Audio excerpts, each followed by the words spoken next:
서울 외곽 반지하 방에서 눈을 뜬 지은의 하루는 늘 똑같았습니다. 습기 찬 공기와 곰팡이 냄새가 코끝을 스치고 창문 너머로 보이는 건 지나가는 사람들의 발목뿐이었죠. 22살의 지은에게 이곳은 태어나서 지금까지 살아온 유일한 집이었습니다.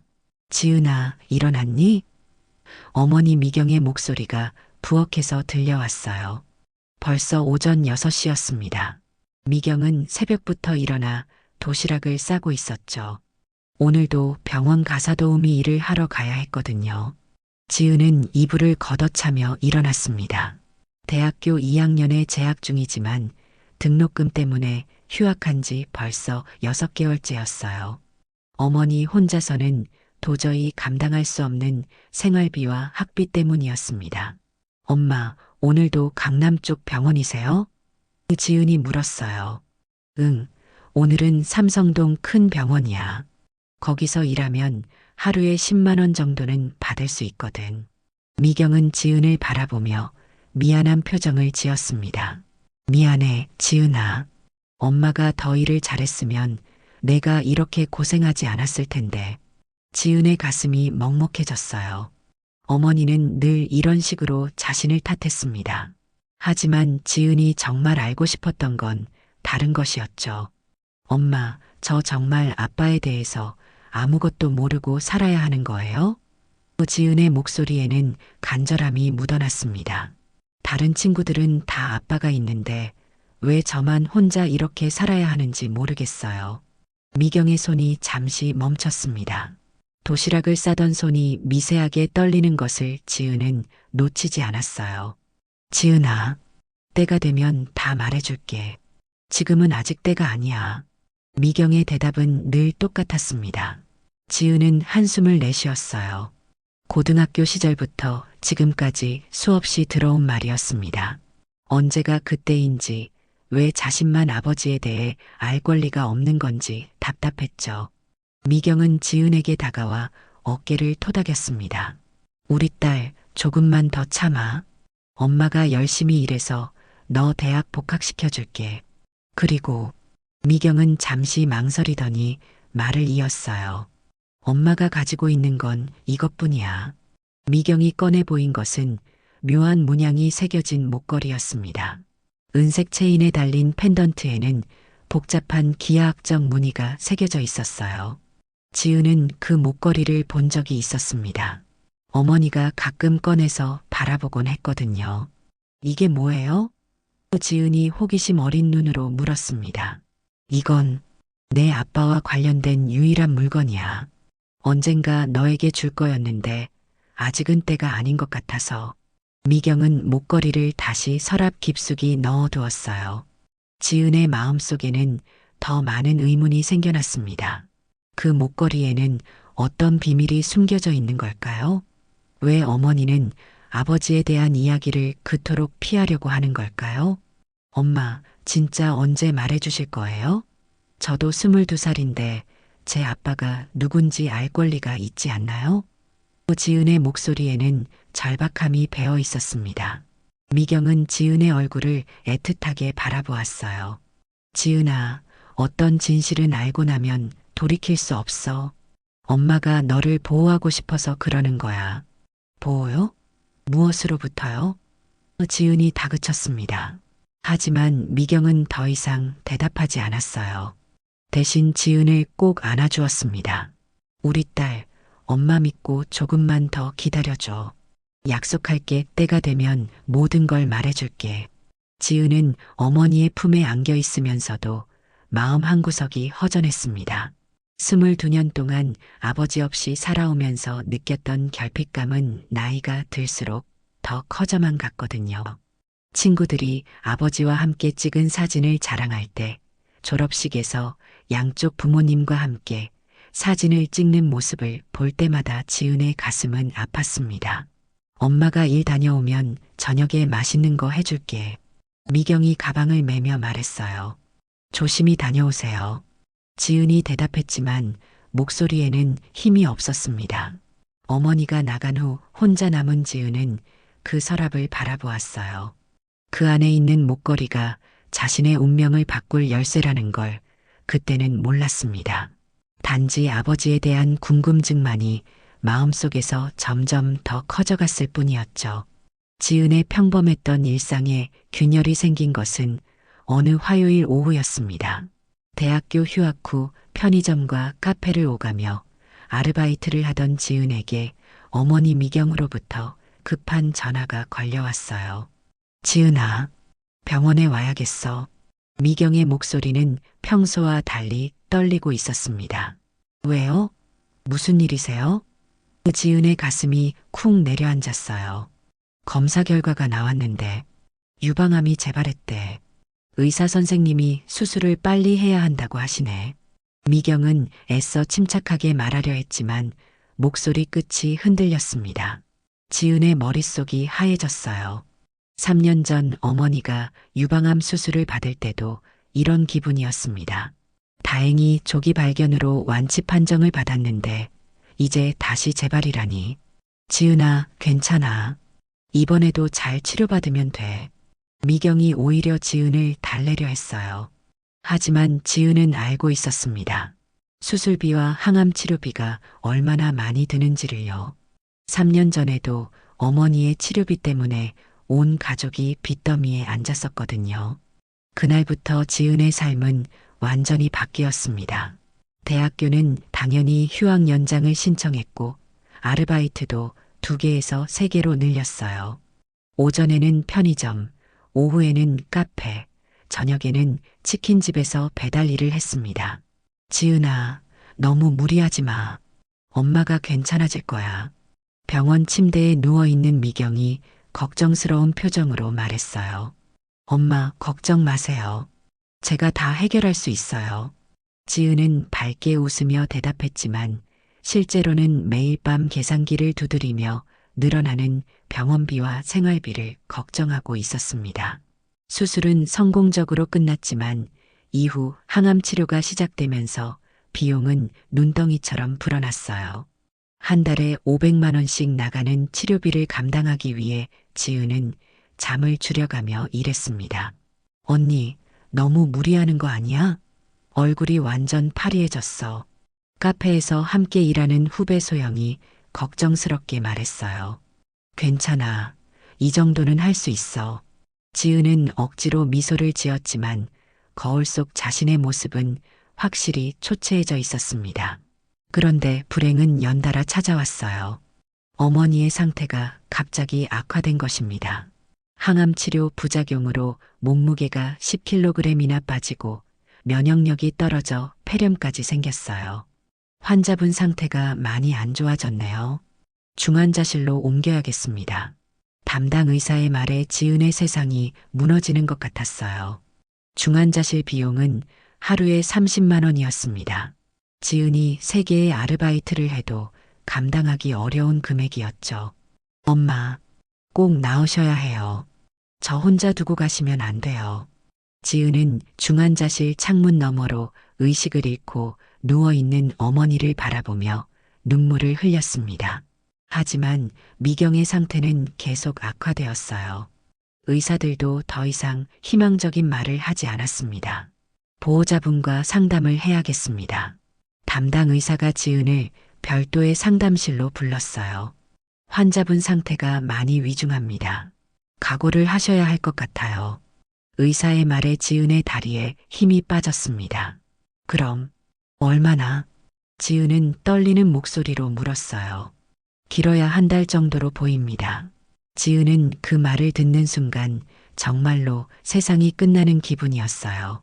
22년 동안 함께 살아온 어머니가, 자신의 전부였던 어머니가 곧 세상을 떠날 거라니.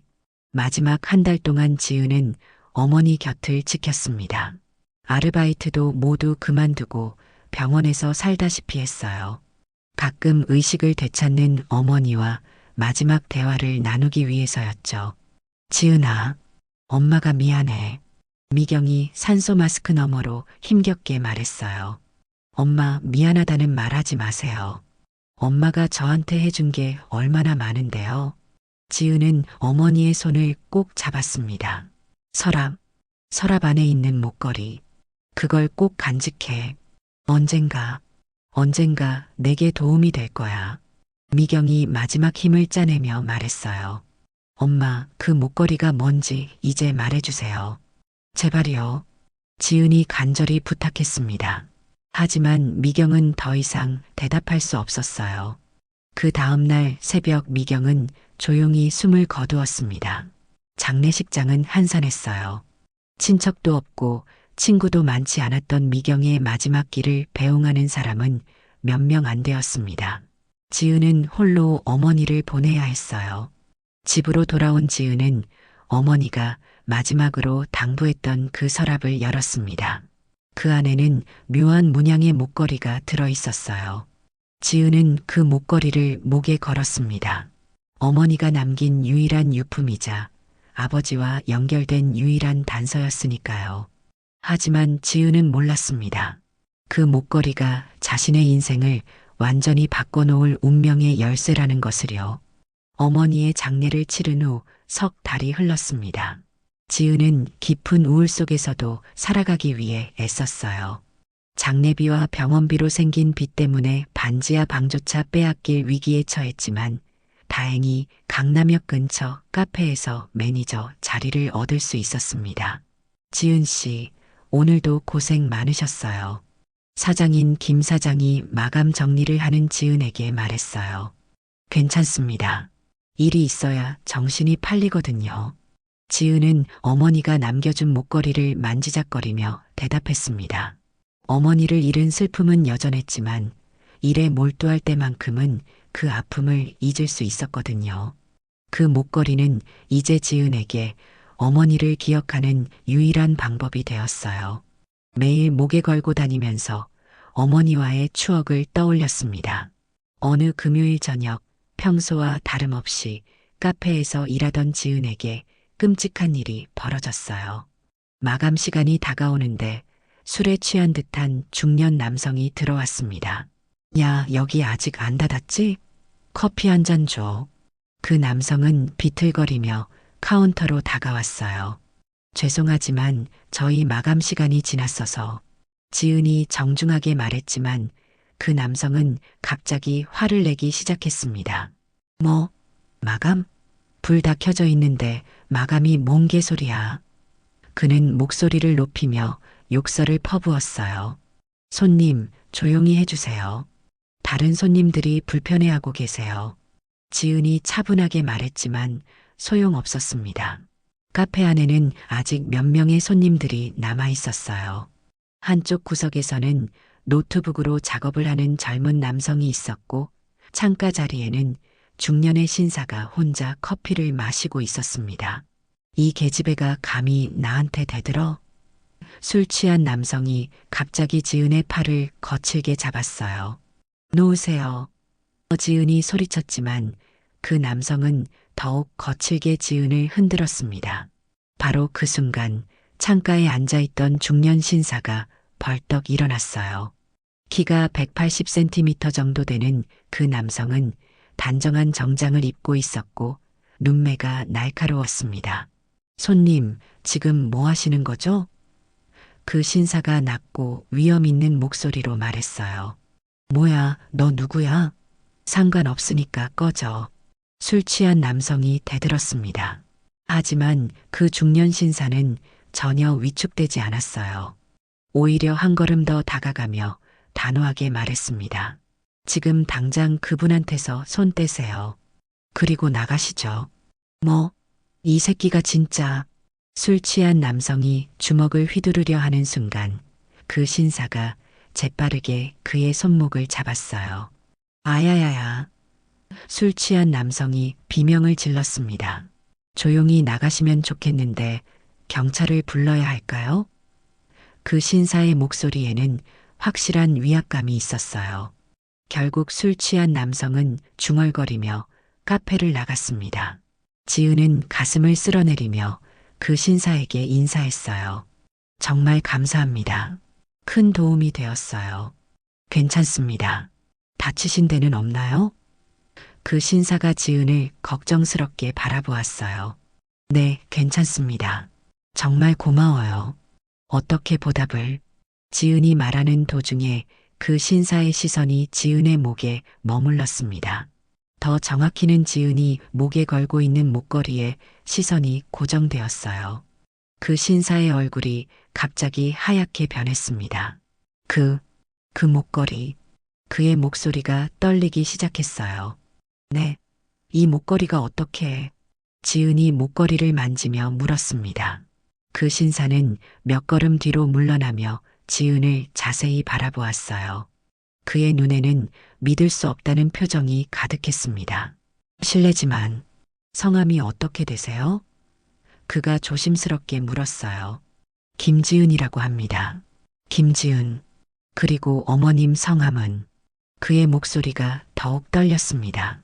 어머니는 박미경이었는데요. 석 달 전에 돌아가셨어요.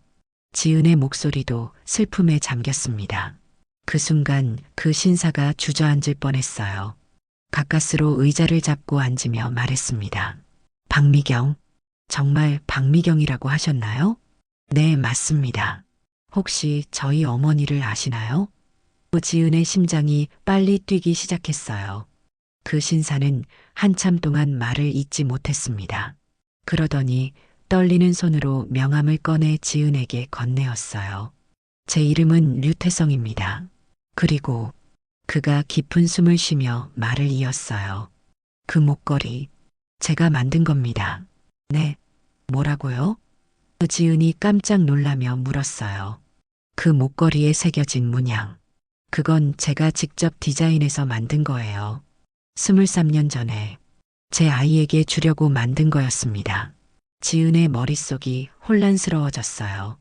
이 남성이 자신의 아버지일 가능성이 있다는 뜻인가요? 혹시 저를? 지은이 떨리는 목소리로 물었습니다. 류태성이 고개를 끄덕였어요. 내일 시간이 되시면 만날 수 있을까요? 할 말이 너무 많습니다. 지은은 꿈을 꾸는 것 같았어요. 23년 동안 궁금해했던 아버지가 이런 식으로 나타날 줄은 상상도 못했거든요. 어머니가 남긴 목걸이가 정말로 운명의 열쇠였던 것입니다. 다음 날 오후 2시, 지은은 류태성이 정해준 강남역 근처 조용한 카페에서 그를 기다리고 있었습니다. 밤새 잠을 이루지 못했던 지은의 마음은 기대와 불안이 뒤섞여 있었어요. 지은 씨, 와 계셨군요. 류태성이 정확히 약속 시간에 나타났습니다. 어제와 달리 캐주얼한 옷차림이었지만 여전히 품격이 느껴졌어요. 안녕하세요. 지은이 일어서서 인사했습니다. 가까이서 보니 류태성의 눈매가 자신과 닮아 있다는 생각이 들었어요. 류태성은 지은 맞은편에 앉으며 한동안 그녀를 바라보았습니다. 그의 눈에는 복잡한 감정이 얽혀 있었어요. 먼저, 어제 갑작스럽게 놀라게 해서 죄송합니다. 류태성이 정중하게 말했어요. 하지만 그 목걸이를 보는 순간 정말 충격이었습니다. 저도 혼란스러워요. 어머니는 평생 아버지에 대해 말씀해주지 않으셨거든요. 지은의 목소리에는 여전히 떨림이 있었습니다. 류태성이 가방에서 서류 봉투를 꺼냈어요. 혹시 모르니까 준비했습니다. 유전자 검사를 받아보면 확실히 알 수 있을 거예요. 유전자 검사요? 지은이 놀란 듯 물었습니다. 네, 요즘은 이틀이면 결과가 나옵니다. 서로 확실히 하는 게 좋을 것 같아서요. 류태성의 말에는 조심스러움이 배어 있었어요. 지은은 고개를 끄덕였습니다. 자신도 확실히 알고 싶었거든요. 검사를 마치고 돌아오는 길에 류태성이 지은에게 말했어요. 결과가 나올 때까지 이야기를 좀 해볼까요? 미경 씨, 어머님에 대해서요. 네, 듣고 싶어요. 어머니가 왜 그렇게 비밀로 하셨는지도 궁금하고요. 류태성은 깊은 한숨을 내쉬었습니다. 저와 미경 씨는 대학교 때 만났어요. 저는 공대생이었고 미경 씨는 문과생이었죠. 정말 순수하게 사랑했습니다. 지은은 어머니의 젊은 시절 이야기를 처음 듣는 거라 신기했어요. 그런데 졸업을 앞두고 문제가 생겼어요. 제 아버지, 그러니까 지은 씨 할아버지가 제가 창업을 하겠다고 하니까 극구 반대하셨거든요. 창업을요? 네, 저는 소프트웨어 개발에 관심이 많았어요. 친구들과 함께 작은 회사를 만들고 싶었죠. 하지만 아버지는 안정적인 대기업에 취직하길 원하셨어요. 류태성의 이야기는 계속되었습니다. 그 과정에서 미경 씨와의 관계도 반대받았어요. 아버지는 제가 결혼까지 생각하며 연애에 빠져 있으면 사업에 집중할 수 없다고 하셨죠. 그래서요? 지은이 숨을 죽이며 물었어요. 저는 결국 미경 씨를 선택했어야 했는데 류태성의 목소리가 점점 작아졌습니다. 아버지의 압력에 못 이겨서 미경 씨와 헤어졌어요. 그리고 창업 자금을 받기 위해 아버지가 정해준 여자와 결혼했습니다. 지은의 가슴이 아팠어요. 어머니가 얼마나 상처받았을지 상상이 되었거든요. 그 후에 미경 씨가 임신한 걸 알았어요. 저는 모든 걸 포기하고 미경 씨에게 돌아가려 했지만 류태성이 고개를 숙였습니다. 이미 늦었더라고요. 늦었다는 게 무슨 뜻이에요? 미경 씨가 종적을 감춰버렸어요. 연락처도 바꾸고 이사도 가버렸죠. 저는 수년간 찾아다녔지만 찾을 수 없었어요. 이틀 후 유전자 검사 결과가 나왔습니다. 결과는 확실했어요. 류태성과 지은은 부녀 관계가 맞았습니다. 정말 제 딸이군요. 류태성이 결과지를 보며 눈물을 글썽였어요. 지은도 복잡한 감정에 휩싸였습니다. 기쁘기도 하고 서운하기도 했어요. 왜 이제야 만났을까요? 어머니가 살아계실 때 만났다면. 미안해요, 지은아. 정말 미안해요. 류태성이 지은의 손을 잡으며 말했어요. 이제부터라도 아버지 역할을 하고 싶어요. 그 후 류태성은 지은을 자신의 회사로 데려갔습니다. 강남 한복판에 위치한 15층 건물 전체가 류태성의 회사였어요. 이게 다 아버지 회사예요? 지은이 놀라며 물었습니다. 네, 23년 전 창업해서 지금까지 키워온 회사예요. 직원이 300명 정도 되고 매출은 연간 500억 원 정도 됩니다. 지은은 입이 떡 벌어졌어요. 자신이 하루벌이로 근근히 살아왔는데 아버지는 이런 큰 회사를 운영하고 있었다니. 지은아, 이제부터는 내가 내 딸이야. 부족했던 시간들을 채우고 싶어. 류태성의 말에 지은의 마음 한구석이 따뜻해졌습니다. 하지만 동시에 궁금한 것도 많았어요.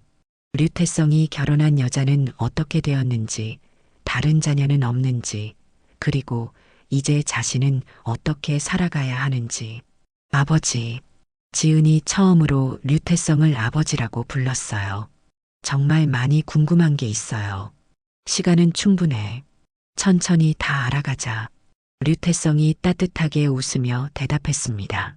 그날 저녁 류태성은 지은을 고급 한정식 집으로 데려갔어요.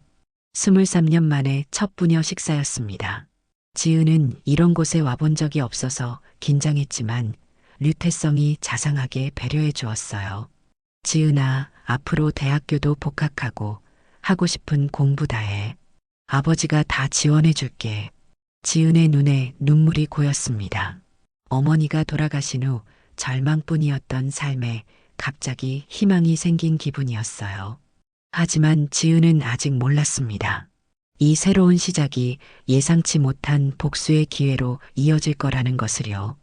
류태성과의 만남 이후 한 달이 흘렀습니다. 지은의 삶은 완전히 바뀌어 있었어요. 반지하 방에서 벗어나 강남 신축 아파트 투룸으로 이사했고 대학교 복학 준비도 마쳤습니다. 지은아, 오늘은 우리 회사 임원진들과 식사 약속이 있어. 함께 가보지 않을래? 류태성이 지은에게 제안했어요. 제가 가도 괜찮을까요? 아직 회사 일도 잘 모르는데. 지은이 망설였습니다. 류태성은 따뜻하게 웃으며 대답했어요. 괜찮아. 이제 너도 우리 가족이니까 자연스럽게 소개하고 싶어. 그 말에 지은의 가슴이 따뜻해졌습니다. 23년 동안 가족이라는 단어가 어머니와 자신뿐이었는데 이제 아버지까지 있다는 게 아직도 낯설지만 행복했어요. 식당은 청담동의 고급 일식집이었습니다. 류태성과 함께 들어간 지은은 정장을 차려입은 중년 남성들과 여성들이 인사하는 모습을 보며 긴장했어요. 사장님, 이분이 그 유명한 따님이시군요. 류태성의 오른팔이라고 불리는 김 전무가 반갑게 인사했습니다. 네, 제 딸 지은입니다. 류태성이 자랑스럽게 소개했어요. 와, 정말 사장님을 닮으셨네요. 특히 눈매가. 마케팅 이사인 박 이사가 감탄했습니다. 지은은 어색하게 인사했어요. 안녕하세요. 김지은입니다. 그런데 식사 중간에 류태성이 갑자기 진지한 표정으로 말을 꺼냈습니다. 사실 오늘 여러분들을 모신 이유가 있어요. 중요한 발표를 하려고 합니다. 임원들이 모두 주목했어요. 류태성은 지은의 손을 잡으며 말했습니다. 지은이를 정식으로 후계자로 키우려고 합니다. 물론 지금 당장은 아니고 대학을 졸업하고 충분한 경험을 쌓은 후에요. 사장님 정말이세요? 김 전무가 놀라며 물었어요. 네, 저에게는 지은이 밖에 없거든요. 류태성의 말에 지은은 깜짝 놀랐습니다. 식사가 끝난 후 돌아오는 차 안에서 지은이 물었어요. 아버지, 정말 저를 후계자로 생각하시는 거예요? 저는 경영학도 모르고. 지은아, 사업은 배우면 돼. 중요한 건 마음가짐이야. 너는 어려운 환경에서도 어머니를 끝까지 돌봤잖아. 그런 책임감이 있으면 뭐든 할 수 있어. 류태성의 말에 지은은 감동했어요.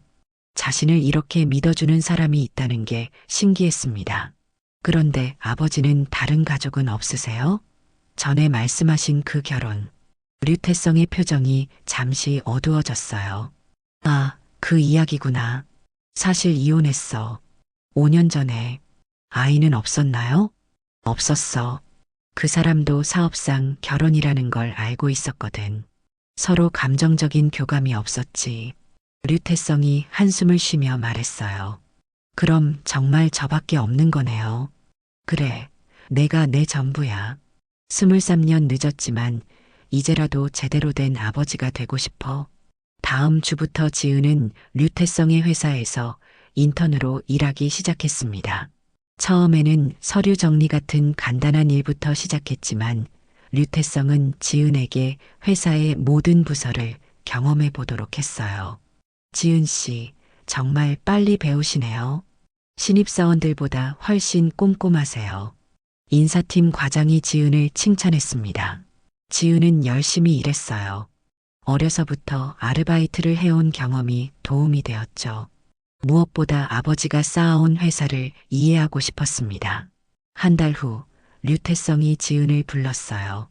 지은아, 이번 주말에 시간 있니? 네, 왜요? 너를 우리 집으로 초대하고 싶어. 이제 내 딸로서 정식으로 인사받았으면 해서. 류태성의 집은 한남동 고급 주택가에 있는 단독주택이었습니다. 정원이 딸린 3층 건물로 지은이 지금까지 살아온 환경과는 완전히 달랐어요. 와, 정말 크네요. 지은이 감탄하며 말했어요. 이제 여기가 내 집이기도 해. 언제든 오고 싶을 때 와. 류태성이 집 안을 안내해 주었습니다.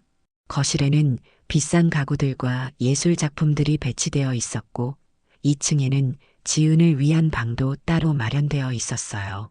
아버지, 이 모든 게 꿈 같아요. 몇 달 전까지만 해도 반지하에서 라면 끓여 먹고 살았는데. 지은아, 이제는 내가 받아야 할 것들을 받는 거야. 미안해, 23년 늦었지만. 그날 저녁 류태성은 지은에게 회사 지분 증서를 건네주었어요. 이게 뭐예요? 지은이 서류를 보며 물었어요. 회사 지분 10%야. 우선 이것부터 내 명의로 해두었어. 나중에 더 줄 거고. 지은은 서류를 보고 깜짝 놀랐습니다. 10%라는 것은 50억 원이 넘는 가치였거든요. 아버지, 이런 큰 선물을 제가 받아도 될까요? 당연하지. 너는 내 딸이야. 이제부터는 당당하게 살아. 누구한테도 주눅 들지 말고. 그 순간 지은의 마음속에 묘한 감정이 일었어요. 당당하게 살라는 아버지의 말이 과거의 아픈 기억들을 떠올리게 했습니다. 특히 1년 전 자신을 차버린 전 남자친구 서준의 모습이 생각났어요. 고아라서 결혼 상대로는 부적절하다던 그 말이 아직도 가슴에 상처로 남아 있었습니다. 하지만 이제는 달랐어요. 자신도 아버지가 있고 그것도 대기업 사장인 아버지가 있다는 것을, 그리고 언젠가는 그 상처를 되갚을 수 있을 거라는 생각이 들었습니다. 아버지, 정말 고마워요. 이제 저도 당당하게 살 수 있을 것 같아요. 류태성은 지은을 보며 흐뭇하게 웃었어요. 하지만 그는 몰랐습니다.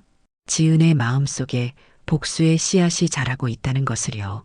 아버지와 함께 보내는 시간이 석 달째 접어들면서 지은은 새로운 삶에 완전히 적응했습니다. 대학교에 복학해서 경영학을 부전공으로 시작했고 회사에서도 점점 더 중요한 업무를 맡게 되었어요. 지은 씨, 이번 프로젝트 정말 잘해주셨어요. 신입사원 수준을 훨씬 넘어서네요. 기획팀장이 지은을 칭찬했습니다. 지은은 뿌듯했어요. 아버지의 도움 없이도 자신의 능력으로 인정받고 있다는 느낌이었거든요. 하지만 무엇보다 좋았던 건 류태성이 자신을 자랑스러워하는 모습이었어요. 지은아, 오늘 저녁에 시간 있니? 맛있는 거 먹으러 가자. 류태성이 퇴근 시간에 지은을 찾아왔어요.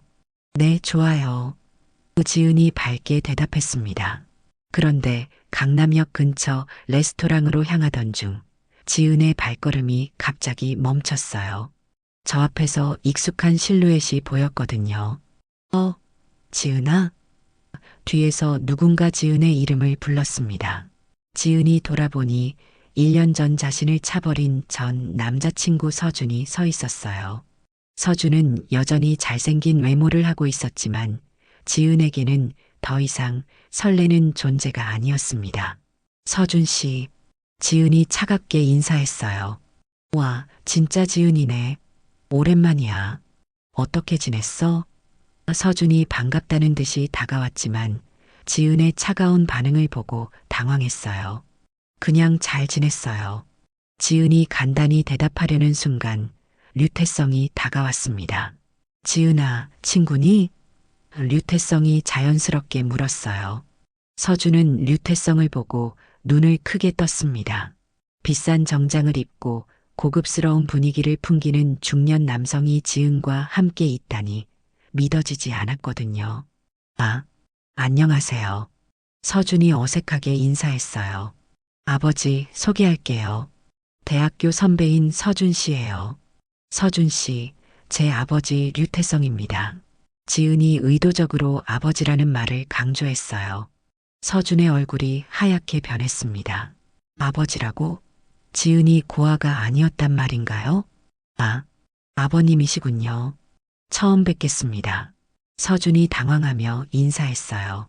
류태성은 정중하게 인사를 받았지만 서준을 바라보는 시선이 예사롭지 않았어요. 오랜 사업 경험으로 사람을 보는 눈이 남달랐거든요. 지은이가 대학교에서 만난 선배시군요. 반갑습니다. 류태성이 말했지만 목소리에는 미묘한 경계심이 담겨 있었어요. 서준은 지은의 변화에 놀랐습니다.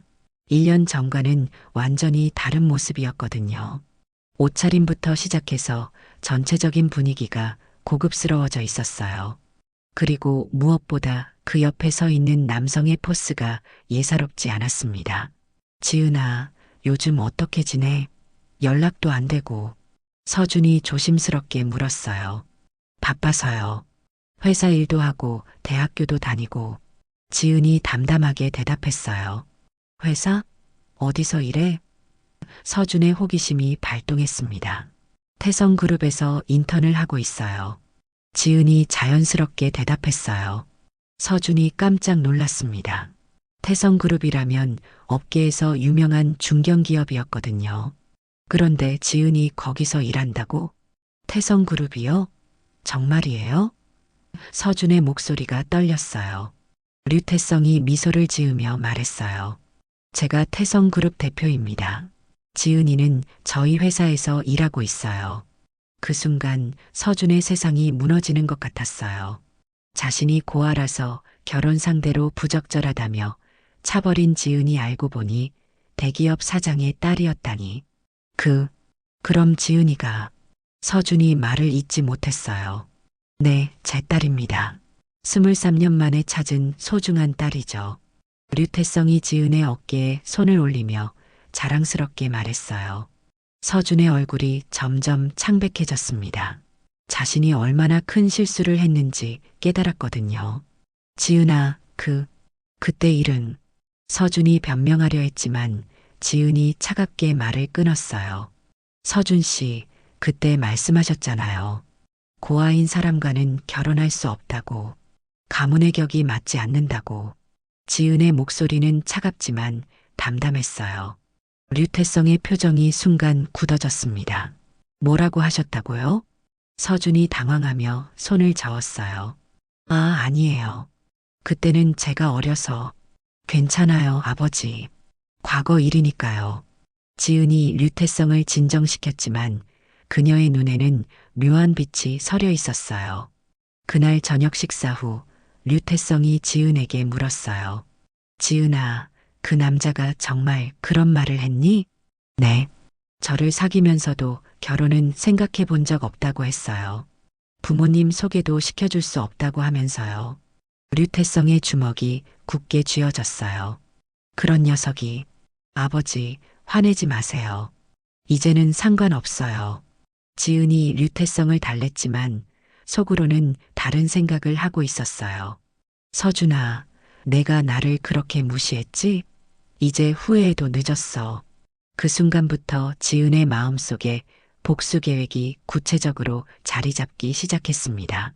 서준이 자신을 얼마나 무시했는지, 그리고 이제 자신이 어떤 위치에 있는지 똑똑히 보여주고 싶었어요.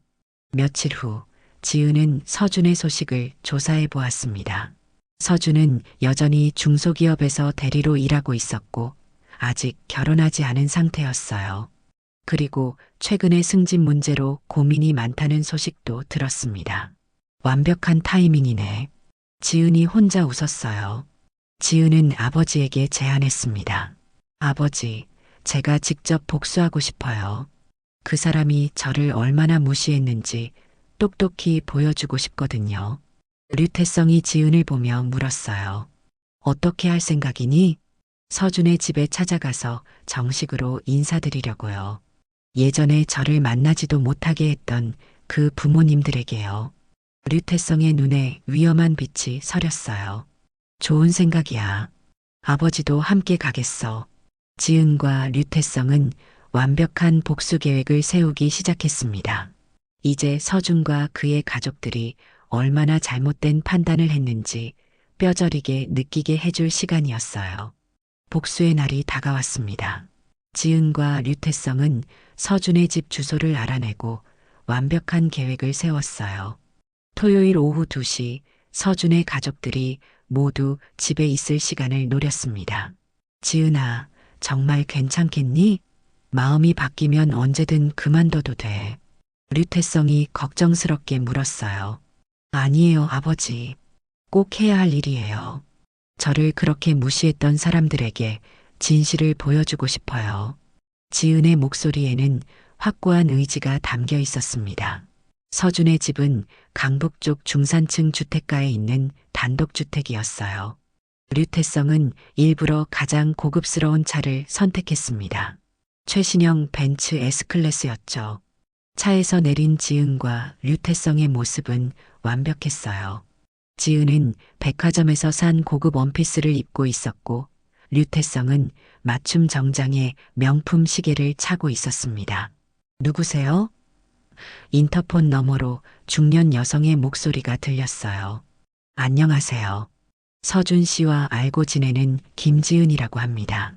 잠시 인사드리고 싶어서 왔어요. 지은이 정중하게 말했어요.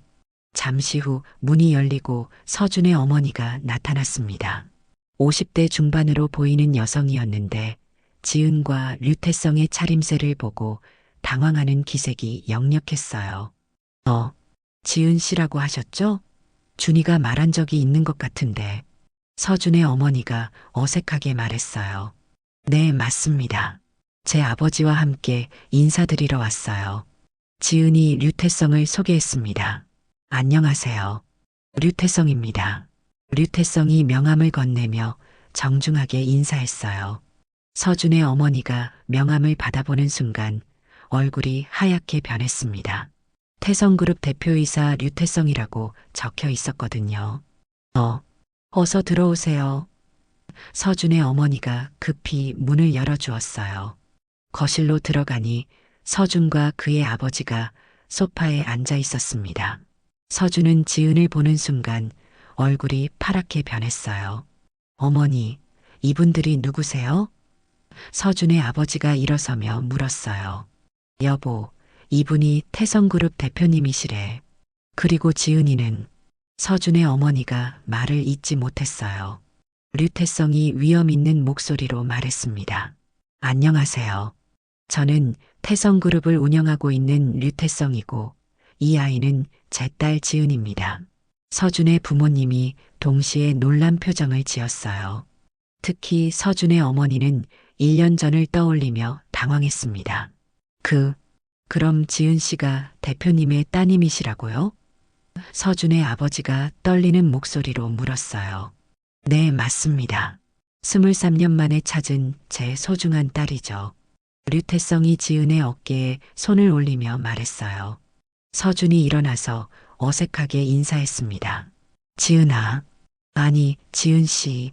정말 오랜만이네. 지은은 서준을 차갑게 바라보며 말했어요.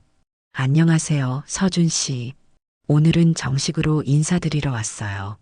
서준의 어머니가 급히 말했습니다. 어머나, 1년 전에 우리 준이가 지은 씨를 데려온 적이 있었는데 그때 몰라 뵈서 죄송합니다. 지은이 미소를 지으며 대답했어요. 아, 그때 말씀이시군요. 기억나요. 그때 어머님께서 저에게 뭐라고 말씀하셨죠? 서준의 어머니 얼굴이 빨갛게 달아올랐습니다. 그때 자신이 지은에게 얼마나 무례하게 굴었는지 기억이 났거든요. 그때 제가 실례를 많이 했나 봐요. 정말 죄송합니다. 서준의 어머니가 고개를 숙였어요. 지은이 천천히 말을 이었습니다. 그때 어머님께서 그러셨죠. 고아인 아이와는 우리 준이가 어울릴 수 없다고, 가문의 격이 다르다고 말씀하셨어요. 그 말에 서준의 부모님이 동시에 얼굴을 붉혔습니다. 류태성의 표정도 차갑게 굳어졌어요. 그리고 서준 씨도 그때 저에게 말했죠. 부모님 속에는 할 수 없다. 결혼은 생각해 본 적 없다고요. 지은의 목소리는 차분했지만 날카로웠어요. 서준이 황급히 변명했습니다. 지은아, 그때는 내가 어려서 정말 미안해. 지은이 고개를 저으며 말했어요. 사과받으러 온 게 아니에요. 그냥 궁금해서요. 제가 고아여서 결혼이 안 된다고 하셨는데 지금은 어떠신지요? 서준의 어머니가 손을 비비며 말했어요. 그때는 정말 몰라서. 지은 씨가 이렇게 좋은 집 딸인 줄 몰랐어요. 류태성이 차가운 목소리로 말했습니다. 좋은 집이라는 게 중요한가요? 사람을 판단할 때 출신을 먼저 보시는군요. 아닙니다. 그런 뜻이 아니라. 서준의 아버지가 당황하며 말했어요. 지은이 일어서며 말했습니다. 이제 말씀드릴 것은 다 했어요. 참, 한 가지 더 알려드릴 게 있는데 모든 사람이 지은을 주목했어요. 저희 회사에서 현재 매출 규모가 연간 500억 원 정도 됩니다. 그리고 제가 회사 지분을 10% 가지고 있어요. 계산해 보시면 50억 원 정도 되겠네요. 지은이 담담하게 말했어요. 서준의 얼굴이 하얗게 변했습니다. 자신이 차버린 여자가 50억 원의 재산을 가지고 있다니. 그리고 곧 결혼 예정이에요. 상대방은 정말 좋은 분이시고 저를 있는 그대로 사랑해 주세요. 지은이 마지막 일격을 가했어요. 결혼이요? 서준이 떨리는 목소리로 물었어요. 네, 올가을 예정이에요. 물론 서준 씨네 가족분들은 초대하지 않을 거예요. 가문의 격이 맞지 않으니까요. 지은이 서준이 했던 말을 그대로 돌려주었어요.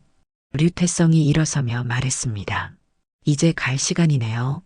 인사는 다 드린 것 같으니까. 서준의 부모님이 급히 일어서서 말했어요. 잠깐만요. 우리가 정말 잘못 생각했어요. 다시 한번 기회를 주시면. 하지만 지은은 이미 문 쪽으로 걸어가고 있었어요. 기회는 이미 지나갔어요. 그때 제가 간절히 원했을 때 주셨어야죠. 서준이 마지막으로 소리쳤습니다. 지은아, 정말 미안해. 다시 시작할 수 없을까? 지은이 돌아보며 차갑게 미소 지었어요. 서준 씨, 세상에는 돌이킬 수 없는 일들이 있어요. 특히 사람의 마음을 상하게 한 일은 더욱 그렇죠. 차에 타서 떠나면서 류태성이 지은에게 물었어요. 기분이 어때? 후련해요. 정말 후련해요. 지은이 깊은 숨을 내쉬며 대답했어요. 그날 이후 서준은 지은에게 수없이 연락을 시도했지만 지은은 모든 연락을 차단했습니다. 과거는 이제 정말 과거가 되었어요. 서준의 집을 나온 지 석 달이 흘렀습니다. 지은의 삶은 완전히 새로운 궤도에 올라서 있었어요. 대학교를 무사히 졸업하고 태성그룹에서 정식 직원이 되었습니다. 류태성은 지은을 기획팀 과장으로 임명했고 직원들도 이제 지은의 능력을 인정하고 있었어요. 지은 과장님, 이번 신제품 기획안 정말 훌륭하네요. 사장님도 무척 만족해 하셨어요. 마케팅팀 김 차장이 지은을 칭찬했습니다. 감사합니다. 팀원들이 열심히 도와주셔서 가능했어요. 지은이 겸손하게 대답했어요. 지은은 아버지의 도움만으로 성공한 게 아니라는 것을 증명하고 싶었습니다. 실제로 그녀가 맡은 프로젝트들은 모두 성공적이었고 회사 내에서도 능력 있는 후계자라는 평가를 받고 있었어요. 그런 어느 날 오후 류태성이 지은을 자신의 사무실로 불렀습니다. 지은아, 앉아. 이야기할 게 있어. 류태성의 표정이 평소보다 진지했어요. 무슨 일이세요, 아버지? 지은이 궁금한 표정으로 물었어요. 사실 너에게 소개해주고 싶은 사람이 있어. 우리 회사와 거래하는 회사 대표인데 정말 괜찮은 사람이야. 지은의 얼굴이 살짝 붉어졌어요. 혹시 소개팅 말씀이세요? 응, 맞아. 이강민이라고 하는데 나이도 너와 비슷하고 인품도 좋아. 무엇보다 너를 있는 그대로 좋아할 것 같아서. 류태성이 따뜻하게 웃으며 말했어요. 지은은 잠시 망설였습니다. 서준과의 일이 있은 후 연애에 대해 조심스러워졌거든요. 아버지가 추천하시는 분이면 한번 만나볼게요. 지은이 결심을 내렸어요. 일주일 후 지은은 이강민과 첫 만남을 가졌습니다. 강민은 30대 초반의 젊은 사업가로 자신만의 소프트웨어 회사를 운영하고 있었어요. 키가 크고 온화한 인상이었습니다. 처음 뵙겠습니다. 이강민입니다. 강민이 정중하게 인사했어요. 김지은입니다. 반갑습니다. 지은도 인사를 받았어요. 카페에서 마주 앉은 두 사람은 자연스럽게 대화를 나누었습니다. 강민은 지은의 이야기를 진심으로 들어주었고 자신의 성장 과정도 솔직하게 털어놓았어요. 사실 저도 어려운 시절이 있었어요. 부모님이 일찍 돌아가셔서 할머니 손에서 자랐거든요. 강민이 말했어요. 지은이 놀라며 물었어요. 그럼 저와 비슷한 환경이시네요. 네, 그래서 지은 씨의 마음을 더 잘 이해할 수 있을 것 같아요. 가족이 없다는 게 얼마나 외로운 일인지 알거든요. 그 말에 지은의 마음이 따뜻해졌어요. 강민은 자신의 과거를 부끄러워하지 않았고 오히려 그 경험을 통해 다른 사람을 이해하려고 노력하고 있었습니다. 두 번째 만남에서 강민이 지은에게 물었어요. 지은 씨, 혹시 힘든 일이 있으면 언제든 말해주세요. 제가 도울 수 있는 일이 있다면 뭐든 하겠어요. 고마워요. 그런데 왜 저에게 그렇게 잘해주세요? 지은이 솔직하게 물었어요. 강민이 잠시 망설이다가 대답했어요. 솔직히 말하면 첫 만남부터 지은 씨에게 끌렸어요. 어려운 일을 겪으면서도 씩씩하게 살아가는 모습이 멋있더라고요. 지은의 가슴이 두근거렸어요. 서준과는 완전히 다른 느낌이었습니다. 강민은 자신을 조건으로 평가하는 게 아니라 사람 자체로 봐주고 있었어요. 석 달 동안의 만남을 통해 지은과 강민은 서로에게 확신을 갖게 되었습니다. 강민은 지은의 과거를 모두 알고도 흔들리지 않았고 오히려 더욱 소중히 여겼어요. 지은아, 나와 결혼해 줄래? 어느 봄날 저녁 강민이 프로포즈했습니다. 지은의 눈에 눈물이 고였어요. 정말 저와 결혼하고 싶어요? 당연하지. 세상에서 가장 소중한 사람이니까. 강민이 지은의 손을 잡으며 말했어요. 그날 밤 지은은 류태성에게 기쁜 소식을 전했습니다. 아버지, 강민 씨와 결혼하기로 했어요. 류태성이 환하게 웃으며 지은을 안아주었어요. 축하해, 우리 딸. 정말 잘 됐구나. 아버지 덕분이에요. 좋은 사람 소개해 주셔서 고마워요. 아니야, 지은이가 좋은 사람이라서 강민이가 좋아한 거야. 내 진짜 모습을 알아봐 준 거지. 결혼 준비는 순조롭게 진행되었습니다. 지은은 웨딩드레스를 입고 거울을 보며 생각했어요. 1년 전만 해도 어머니를 잃고 절망에 빠져 있었는데 이제는 사랑하는 사람과 결혼을 앞두고 있다니 인생이 정말 신기했습니다. 결혼식 당일 지은은 아름다운 신부가 되어 있었어요. 류태성이 지은의 팔을 잡고 버질로드를 걸으며 말했어요. 지은아, 행복해야 해. 이제 정말 새로운 시작이야. 네, 아버지. 정말 행복해요. 식장에는 회사 동료들과 지은의 대학 친구들이 모여 있었습니다. 모두가 지은의 행복을 진심으로 축하해 주었어요. 강민과의 결혼 생활은 행복했습니다. 두 사람은 서로를 이해하고 배려하며 살았어요. 강민은 지은이 회사 일에 열중하는 것도 응원해 주었고 지은도 강민의 사업을 도왔습니다. 결혼 후 1년이 지난 어느 날 지은은 태성그룹 이사로 승진했습니다. 류태성이 본격적으로 후계자 수업을 시킨 것이었어요. 이제 정말 회사를 물려줄 준비를 해야겠구나. 류태성이 지은에게 말했어요. 아직 부족한 게 많은데. 지은이 겸손하게 대답했어요. 아니야, 넌 충분히 훌륭해. 어머니도 하늘에서 자랑스러워 하실 거야. 그 말에 지은의 마음이 뭉클해졌어요. 돌아가신 어머니를 생각하면 여전히 그리웠지만 이제는 슬픔보다는 감사함이 더 컸습니다. 그날 저녁 지은은 어머니의 묘지를 찾았어요. 벌써 2년이 지났지만 어머니 생각은 여전했습니다. 엄마, 저 잘 살고 있어요. 아버지도 찾았고 좋은 사람과 결혼도 했어요. 엄마가 남겨주신 목걸이 덕분에 모든 게 가능했어요. 지은이 묘비에 꽃을 놓으며 말했어요. 그리고 엄마가 걱정하셨던 것처럼 진실을 아는 게 힘들기도 했어요. 하지만 알게 되어서 다행이에요. 이제 정말 행복하게 살 수 있거든요. 집으로 돌아가는 길에 지은은 생각했습니다.